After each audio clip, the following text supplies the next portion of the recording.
And so I find myself in Bath, in Somerset. Now Bath, and I'm pronouncing it Bath as opposed to Bath. Could be Bath, couldn't it, if you're from up north like me?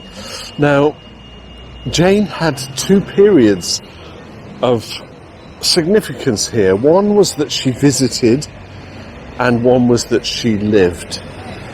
And when she visited, she stayed at 13 Queen Square. Now this is Queen Square, and it just looks enchanting. It's so Georgian. In the summer of 1799, Jane's first visit to Bath, she and her mother stayed here for a month.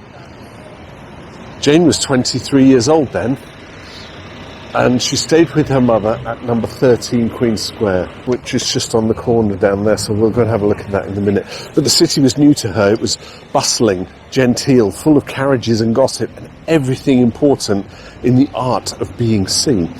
But this was before Bath became her home, and so it lost its charm and novelty when she lived here. She was 23 when she arrived here in 1799, and she wrote to Cassandra, "I really believe I shall always be talking of Bath when I'm home again. I do like it so very much." But oh, who can ever tire of Bath? Now her enthusiasm would later sour, an arc that mirrors the evolving tone and her writings about the city. So Queen Square, let's go and have a quick look at number 13.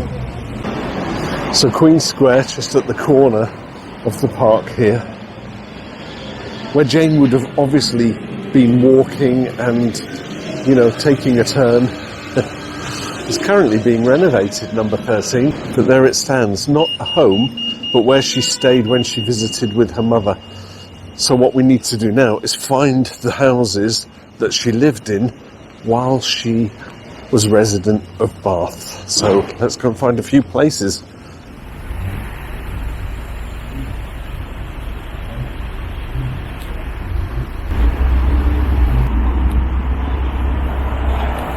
The Austen family moved here shortly after her father George's retirement, so Jane was 25, and she had just experienced her first engagement, briefly, to Harris Bigwither, which she broke off. It was Jane's one and only engagement. It's amazing. And it lasted less than 24 hours, and it was a moment of societal pressure followed by a bold decision to remain true to herself. In December 1802, Jane and Cassandra were visiting family friends, the Big Sisters, that's big with two G's, at Manydown Park in Hampshire. And during their stay, Harris Bigwither, the younger brother of their friends, proposed to Jane. And the exact reason behind her reversals was never recorded in her words, but we can make a few educated guesses. Perhaps it was emotional honesty. Jane famously believed in marrying for love, not money, and while Harris had wealth and security to offer, he may not have had what she truly wanted, intellectual connection or romantic feeling. Or maybe it was obviously a character mismatch. Descriptions of Harris Bigwither suggest that he was awkward, perhaps even overbearing. One later commentator called him a large, plain, awkward sort of man. And finally, it could have been about creative independence. And she married. It's unlikely that she would have had time, space, or freedom to write. So saying no may have also been saying yes to her art. So Jane was 27, Harris was just 21, socially awkward, but the heir to a large estate, and a very advantageous match by Regency standards, right? That night, Jane said yes, but by the morning, she changed her mind and retracted her acceptance. She and Cassandra abruptly left the next day, cutting short their visit, and Jane was reportedly quite distressed. Anyway, back to 4 Sydney Place. It's a smart Georgian townhouse in opposite Sydney Gardens. There's actually a museum here, and it's the oldest public pleasure gardens in England. and Jane was known to attend concerts and stroll through Sydney Gardens, which has got grottos and swings and even a canal with decorative bridges. So these outings likely influenced the social settings in her novels. And although she wrote very little in Bath, this period helped her hone her observation skills. Some scholars suggest Northanger Abbey and Persuasion, both of which feature prominently in Bath, contain thinly veiled critiques of the city's social scene, possibly reflecting her own ambivalence. But they stayed at number 4. I almost want to guess what room was hers. Top room, overlooking the park. Fabulous. Let's go find another location. Behind me are the very fashionable Georgian houses of Green Park. This was Jane Austen's home from 1804 to 1805, and they lived in these newer buildings. I'm not quite sure what one. After 3 years at Sydney Place and before Gay Street, the Austens moved here to what was then the newly built Green Park buildings. But their stay here was brief. Bath's sheen was starting to fade, and this was a transitional phase for Jane. Jane's letters mention the move without enthusiasm because, of course, her father died. But there is a literary connection. Northanger Abbey and Persuasion both mention the area around Green Park. In Persuasion, Anne Elliot walks through the park. This residence could be linked to Austen's ability to weave actual geographical locations into her fiction with uncanny precision, something her contemporary readers loved. But of course this is where George Austen dies, so things are really taking a turn now for the Austen girls, and I'm talking the mother and the 2 sisters. So they have to leave Green Park.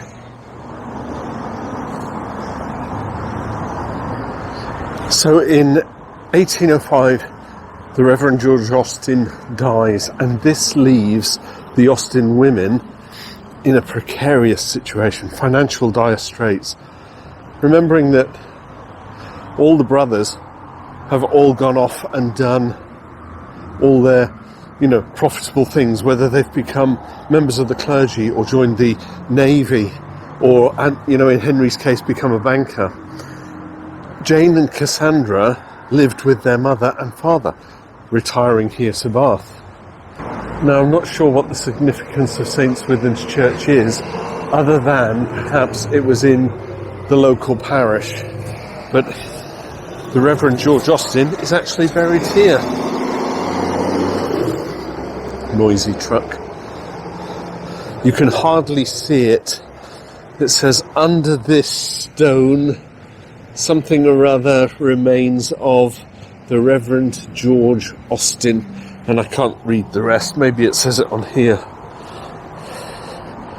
Rector of Steventon, Hampshire, married Cassandra Lee, which we know. 7th child was the novelist Jane Austen, which we know. Lists all the novels.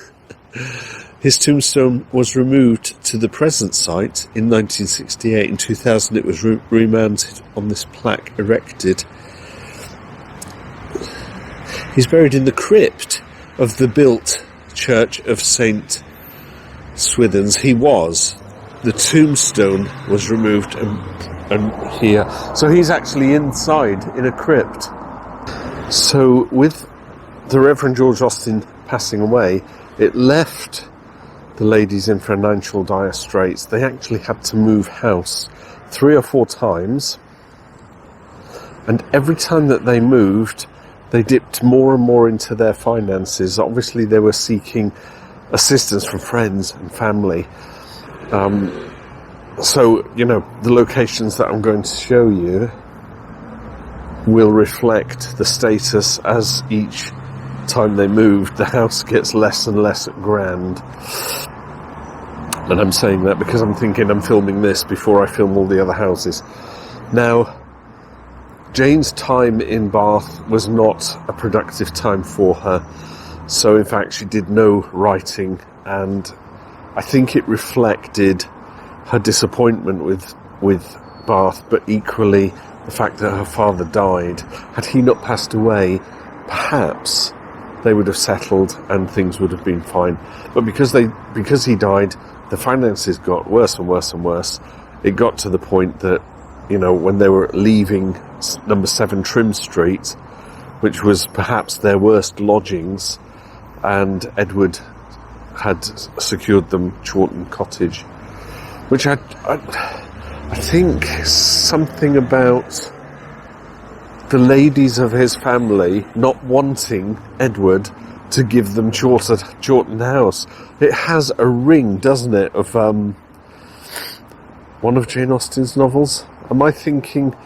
See, I only really know Persuasion and Pride and Prejudice. I've seen the other ones, maybe fleetingly. Sense and Sensibility, isn't it? Where the son is being encouraged by the wife to decrease the amount of allowance that he's going to give to his sisters. That's what's kind of happening here. So Edward Austen Knight is being discouraged from allowing his mother and his 2 sisters to stay at Chawton Cottage. And I think this is it's all those things that happen in Jane Austen's life that then creep into her stories.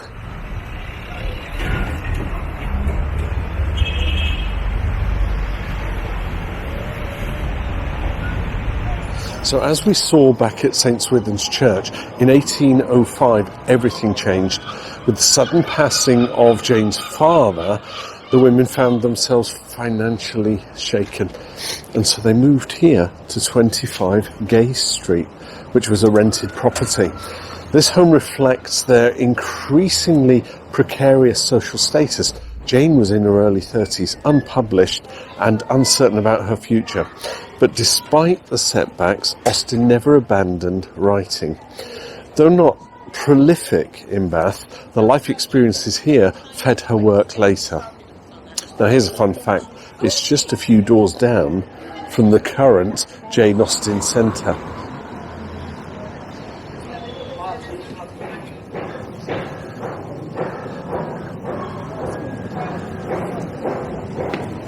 Number 7 Trim Street, January to July 1806. Jane and her mother and Cassandra lodged here after giving up the Gay Street house. Now it's a modest building, and it was the Austen family's final residence in Bath, and she stayed here for only 6 months. After this, she left Bath behind, and Jane would never live here again. Now they left the city for good to stay with Jane's brother in Clifton, and then they moved to Southampton, a location I will be taking you to. This is then the exit point for Jane Austen in Bath, because it didn't yield the happiness and literary success that she was hoping for, but her more prolific and happy writing years would come after Bath, when she moved to Chawton. But it's not the exit point for us. We've got one more location to visit, just down here, if they will let me in. Let's go and see.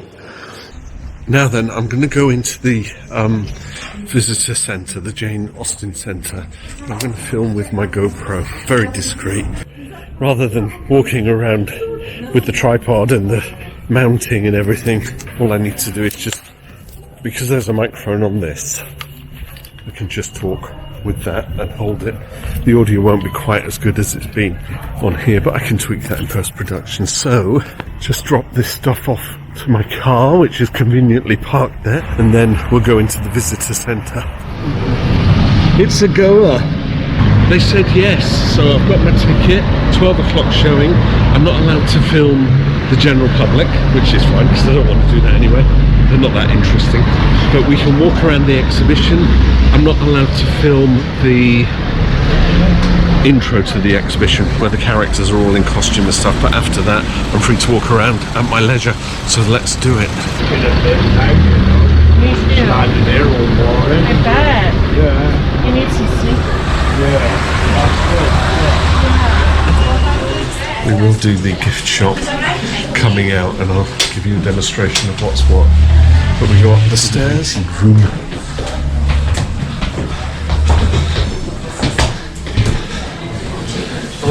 So we all sit here and wait, and then there's going to be a little exhibition, which I'm not allowed to film, so yeah, we'll probably chop it at this point, and then we'll walk around. I think it'll be the icing on the cake for the bath section.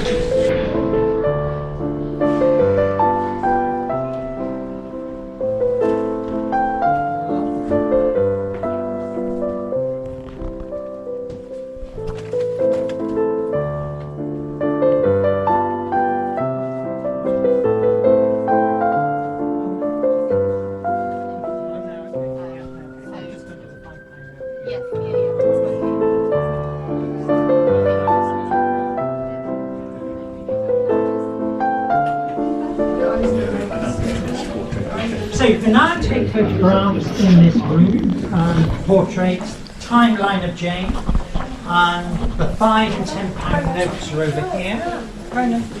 The £5 note, those of you that are interested, the Bank of England in 2017 decided to change the £5 notes to the plastic ones we know today. So to get people on board, they issued them all, but they issued 5 of them with Jane on, very minutely. 4 of them have been found, that being one of them, but one of them is still missing. And we think if you're lucky to find it, it's now worth £60,000. So you have a £5 note with Elizabeth on, check it to make sure it's not the one with Jane on. Now Jane is popping her head out between the pound sign and Big Ben. You will need the magnifying glass to see it. So do have a look and then check your £5 notes. Next to it is the £10 note.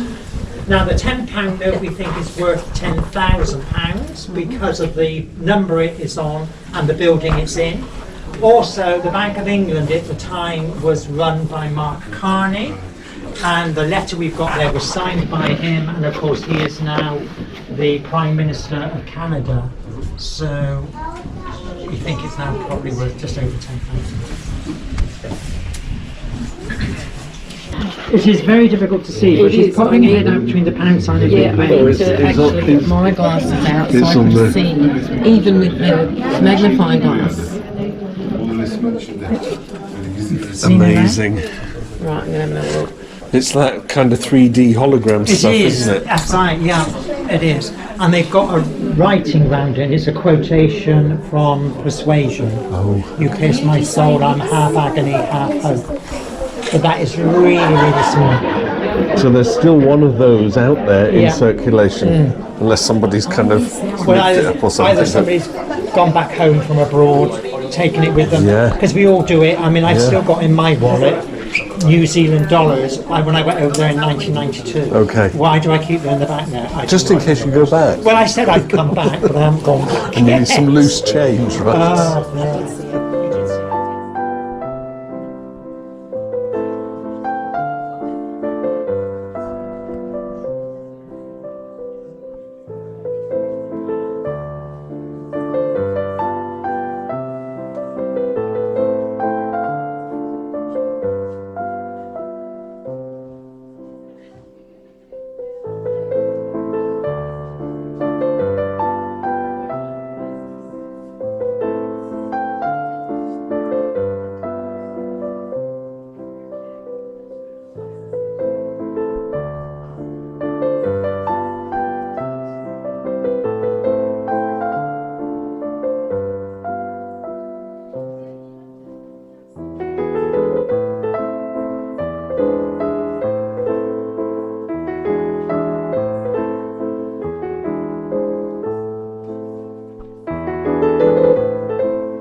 To Mrs. Elizabeth Darcy. Dear Madam, I have been instructed by the Finance Department at Pemberley to inform you that your allowance for hats and bonnets has been increased to £2 per annum.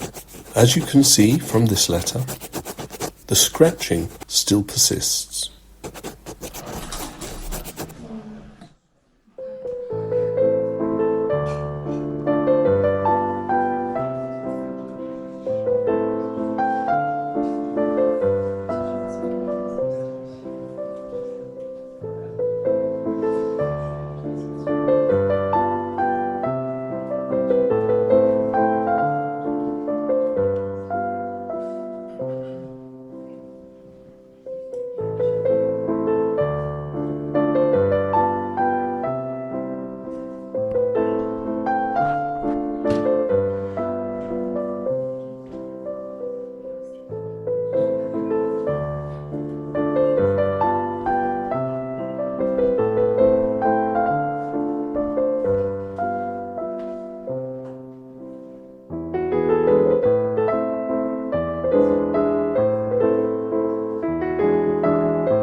This is supposed to be the truest likeness of Jane Austen, both in height and stature.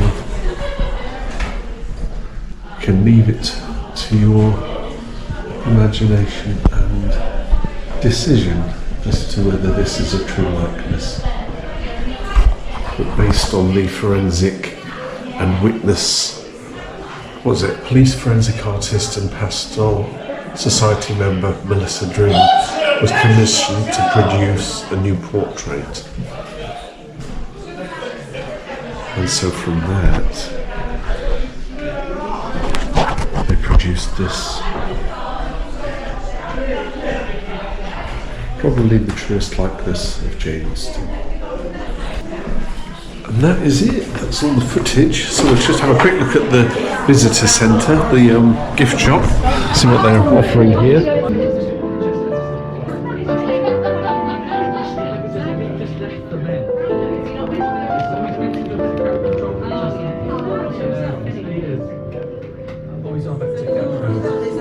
We should open it on Lady Catherine and Mr. Collins, who knew.